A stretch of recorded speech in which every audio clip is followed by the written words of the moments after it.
Dear students, मैं doctor पूर्णिमा दीक्षित। हम BSc second year में आज chemistry of elements of first transition series प्रथम संक्रमण श्रृंखला तत्वों के रसायन पढ़ने जा रहे हैं। आगे पहले भी आप लोगों ने संक्रमण तत्वों के बारे में पढ़ा था और पढ़ा था कि संक्रमण तत्व वे हैं जिनमें परमाणुविक अवस्था में या उस तत्व की किसी सामान्य ऑक्सीकरण अवस्था में डी कक्षक आंशिक रूप से बने हों।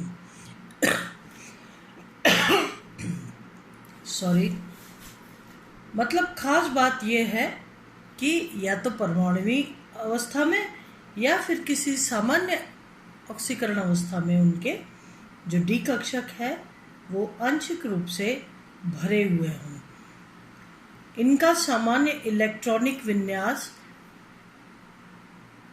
जो है वो n-1 D129NS2 and principal quantum number n-1 D कक्षक में 1 से 9 इलेक्ट्रॉन हो और अंतिम कक्षक NS2 यानी अंतिम कक्षक में अंतिम S कक्षक में 2 इलेक्ट्रॉन हो, या फिर n-1 N1-10 NS1 यानी S कक्षक से 1 इलेक्ट्रॉन या तो D कक्षक को अर्धपूर्ण अवस्था में लाने के लिए या फिर पूर्ण रूप से भरे हुए D कक्षक हों।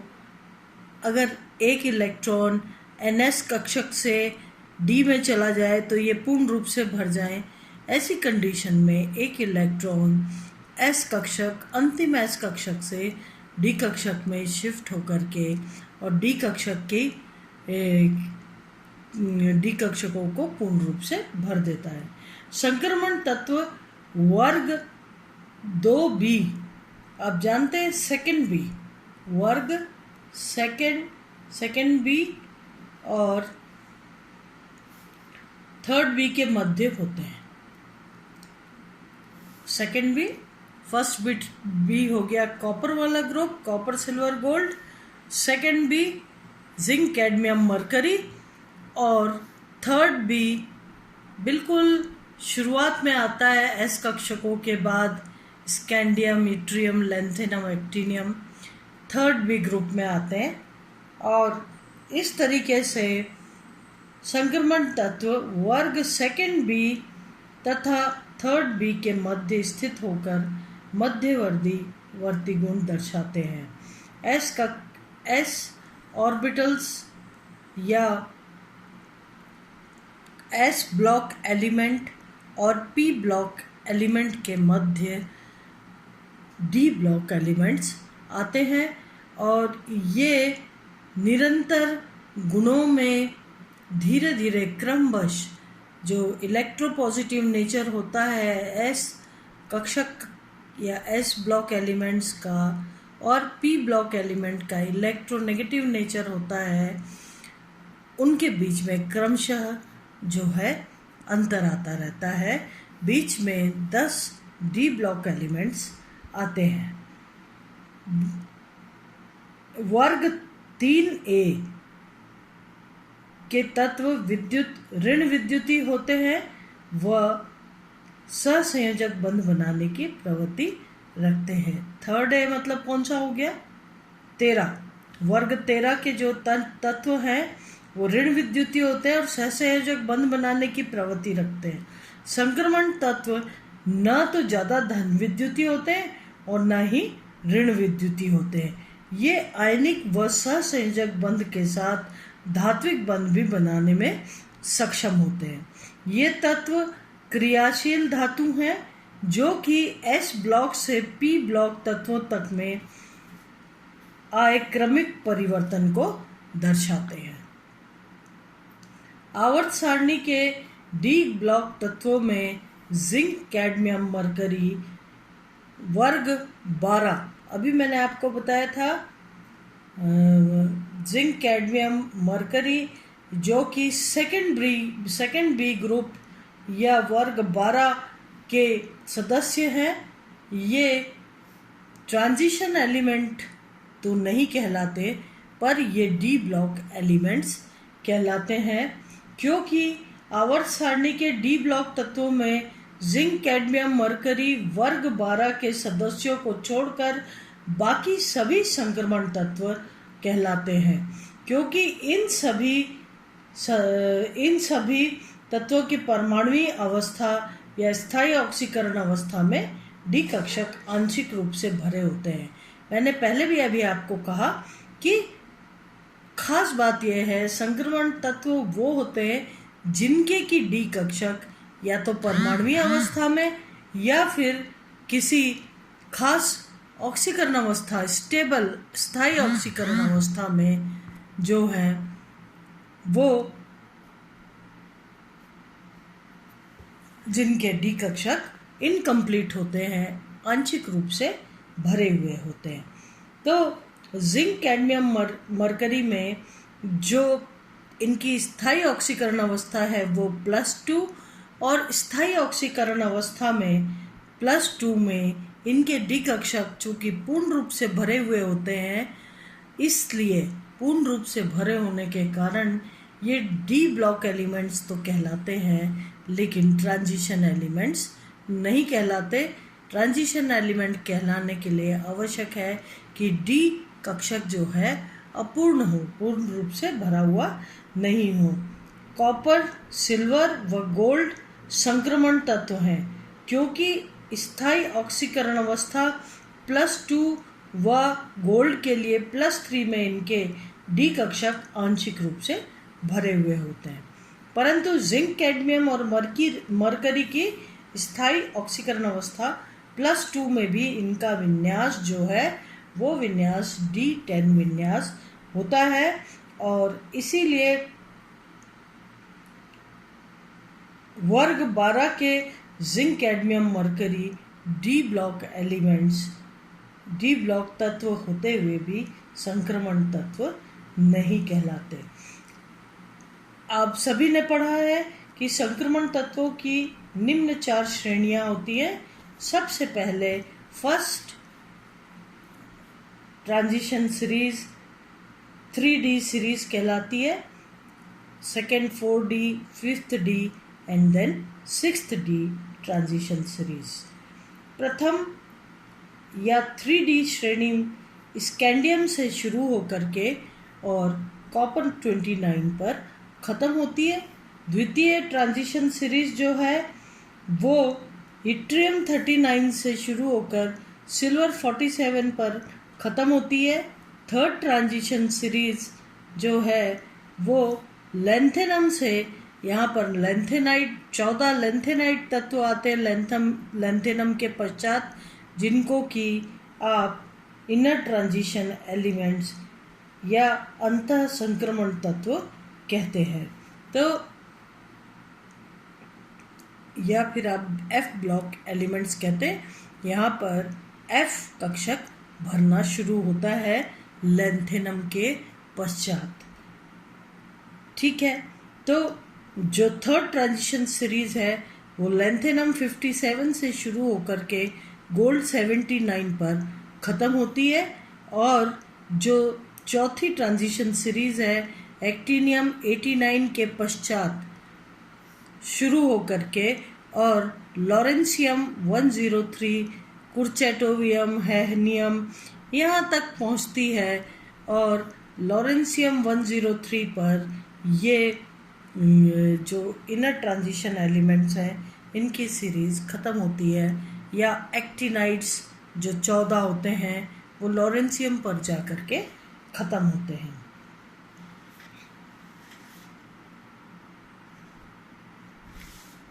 और जैसा कि मैंने आपको बताया कि ये 14 लेंथेनाइड्स लेंथेनम 57 के पश्चात आते हैं, और इसी तरीके से एक्टिनियम के पश्चात 14 एक्टिनाइड्स आते हैं।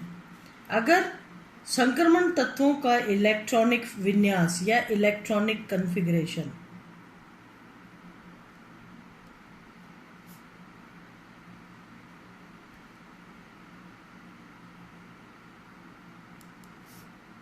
इलेक्ट्रॉनिक विन्यास या इलेक्ट्रॉनिक कॉन्फ़िगरेशन को देखें तो किसी बहु इलेक्ट्रॉनिक परमाणु में कक्षकों को भरने का क्रम जो है वो एफबाउ सिद्धांत, हुन का नियम और पॉली का अपवर्जन सिद्धांत की सहायता से निकाला जा सकता है कि किस प्रकार से इलेक्ट्रॉन्स एक के बाद एक उच्च ऊर्जा स्तर पर भरे जाएंगे। ऑर्गन 18 के विन्यास, ऑर्गन 18 का विन्यास आप जानते हैं 1s2 2s2 2p6 कितने हो गए 6 और 2 8 और 2 10 3s2 3p6 18 ये परमाणु क्रमांक 18 और ऑर्गन का जो इलेक्ट्रॉनिक विन्यास है वो इस प्रकार से होता है। इसके पश्चात पोटेशियम 19 आता है। पोटेशियम 19 में एक इलेक्ट्रॉन जो है वो फिर से s कक्षक में जाता है और S1 4s1 कॉन्फ़िगरेशन हो जाता है, इसका विन्यास हो जाता है। इसी प्रकार से पोटेशियम के बाद आने वाला कैल्शियम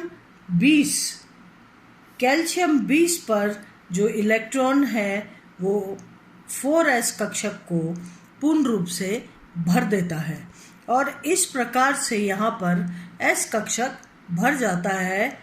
अब परमाणु क्रमांक 21 स्कैंडियम 21 से शुरू होता है और जहाँ कैल्शियम पर s कक्षक पूरे तरीके से भर जाता है वहीं स्कैंडियम पर आने वाला 21वां इलेक्ट्रॉन जो है वो d कक्षक में जाता है, क्योंकि यहाँ पर d कक्षकों की जो ऊर्जा है वो तेजी से कम होने लग जाती है।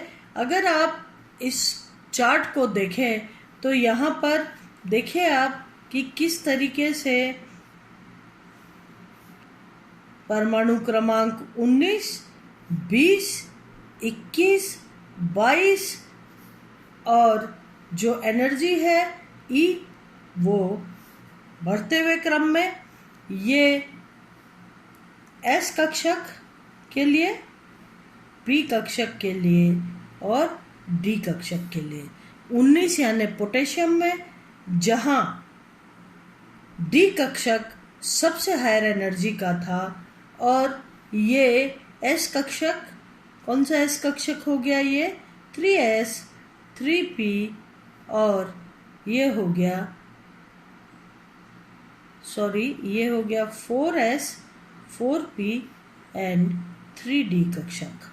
ठीक है, जहाँ S कक्षक, P कक्षक और D कक्षक की ऊर्जा स्तर ये था, वहीं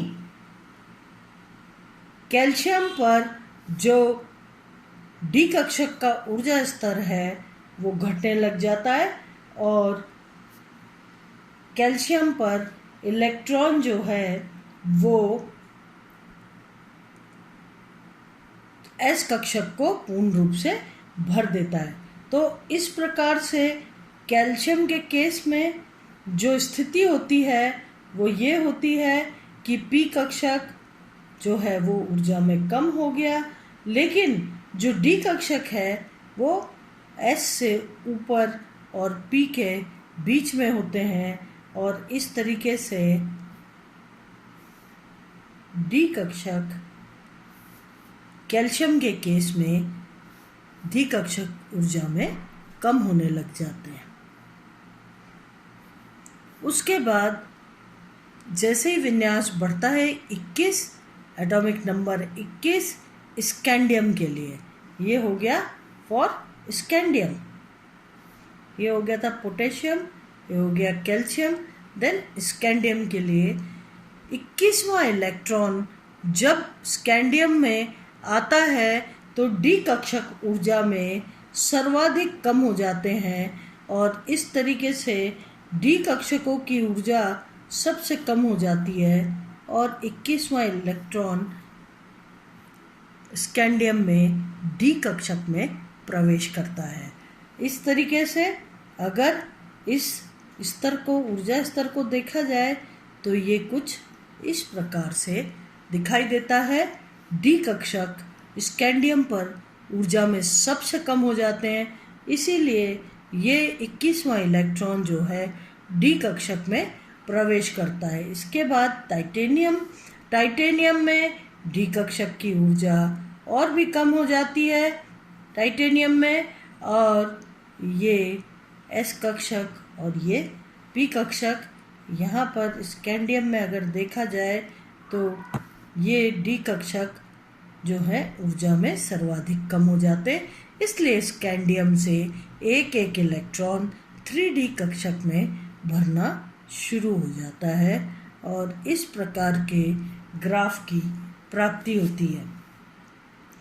ठीक है, किसी बहु इलेक्ट्रॉनिक परमाणु में कक्षकों को भरने का क्रम अहबाउ सिद्धांत, हुंड का नियम, पॉली का अपवर्जन सिद्धांत की सहायता से निकाला जा सकता है। अगर ऑर्गन 18 पर देखें तो 18 क्या है? ऑर्गन का परमाणु क्रमांक, जिसका कि विन्यास है 1s2, 2s2, 2p6, 3s2, 3p6। यहाँ तक यही क्रम जो है नियमित रूप से चलता रहता है, परंतु पोटेशियम 19 पर चौथे आवर्त में जहाँ 4s कक्षक रिक्त होता है, वहीं 3D कक्षक भी रिक्त होते हैं। पोटेशियम में 4s के साथ साथ 3D कक्षक भी रिक्त होते हैं, तो पोटेशियम में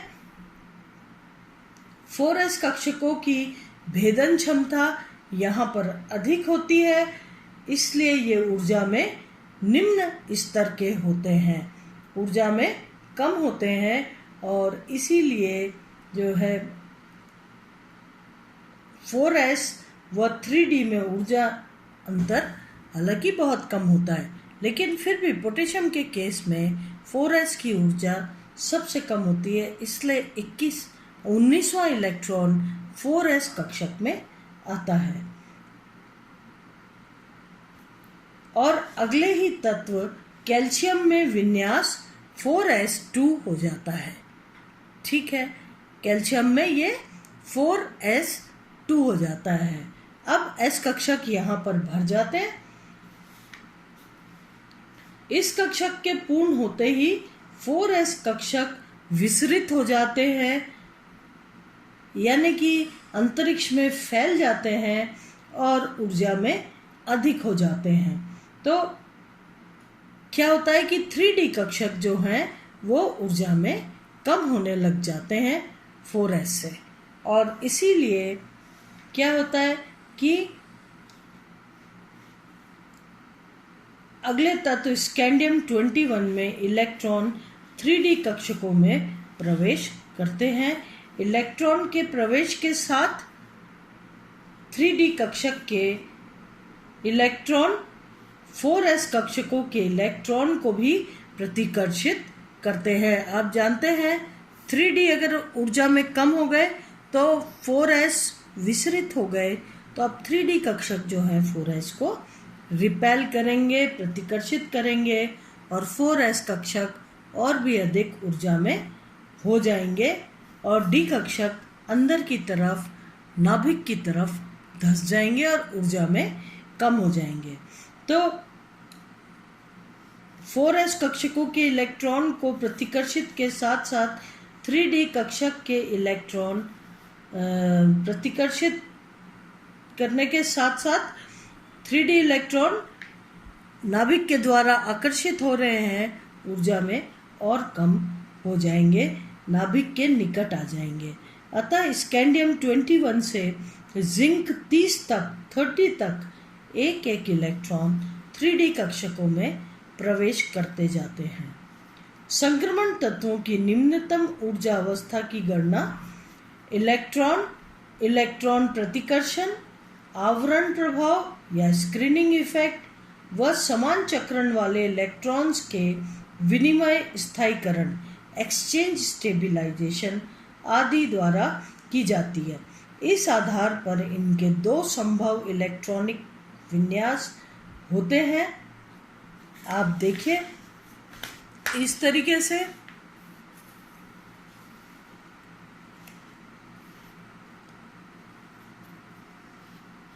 थ्री डी कक्षक जो हैं ऊर्जा में कम होने लग जाते हैं और एक एक इलेक्ट्रॉन स्कैंडियम से लेकर के और जिंक तक डी कक्षक में एक एक इलेक्ट्रॉन बढ़ते जाते हैं। इस तरीके से अगर इलेक्ट्रॉनिक विन्यास को देखा जाए तो स्कैंडियम 21 ऑर्गन के पश्चात 3 electron 3d1 4s2, titanium 22 3d2 4s2, vanadium 23 3d3 4s2।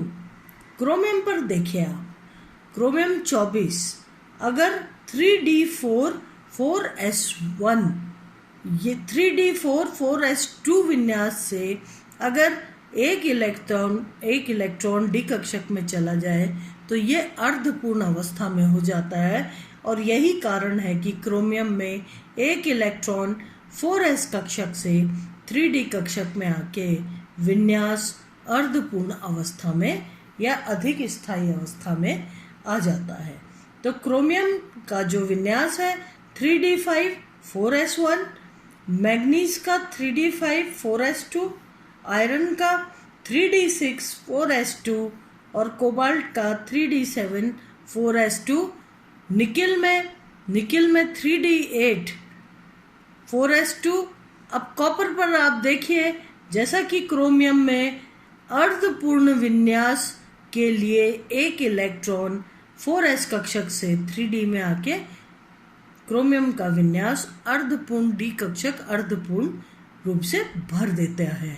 उसी प्रकार से अगर कॉपर के केस में देखें तो कॉपर में 3d9 4s2 विन्यास होना चाहिए, परंतु पूर्ण रूप से भरे डी कक्षकों की स्थायित्व अधिक होने के कारण एस कक्षक से एक इलेक्ट्रॉन डी में चला जाता है और विन्यास हो जाता है 3d10 4s1, जबकि जिंक में जो विन्यास है 3d10 4s2। तो अभी आपने इससे पहले पढ़ा था जिंक कैडमियम मरकरी जो है डी ब्लॉक एलिमेंट तो हैं, लेकिन वो जो है संक्रमण तत्व नहीं है। यहाँ पर जिंक, इसके नीचे कैडमियम और मरकरी। जिंक के केस में देखिए आप तो 4s2 इसकी जिंक की स्थायी ऑक्सीकरण अवस्था +2 है। +2 होने पर भी जो है वो डी कक्षक पूर्ण रूप से भरे हुए हैं, न कि आंशिक रूप से, और इसीलिए zinc cadmium mercury D block element होते हुए भी ट्रांजिशन एलिमेंट नहीं है, क्योंकि सामान्य ऑक्सीकरण अवस्था या परमाणुीय अवस्था में इनके डी कक्षक अर्धपूर्ण नहीं भरे हुए हैं। यहाँ पर क्रोमियम व कॉपर में 4s1 विन्यास को क्रोमियम में 3d5 व कॉपर में 3d10 अर्थात अर्धपूर्ण डी कक्षक व पूर्णतः भरे डी कक्षकों के अधिक स्थायित्व के कारण या इसके द्वारा समझा जा सकता है। आज के लिए इतना ही। धन्यवाद। नेक्स्ट लेक्चर में आगे पढ़ेंगे। Thank you very much.